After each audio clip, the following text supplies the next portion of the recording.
भाई भाई ये क्या हो रहा है? कमर जंगल की लकड़ काट काट के लज रहा है भाई, कुछ करो भाई।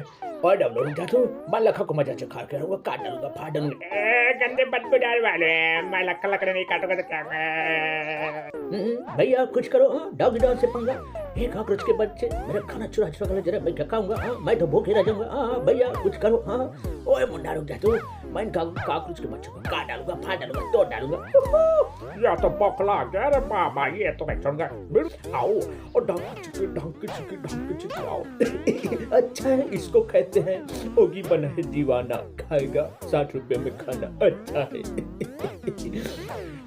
आइडिया मोटू, ये क्या हो रहा है? अरे बड़ भैया खाली पेट में आके बात करते पर मगर भारत माता कसम, हिंदुस्तान कसम।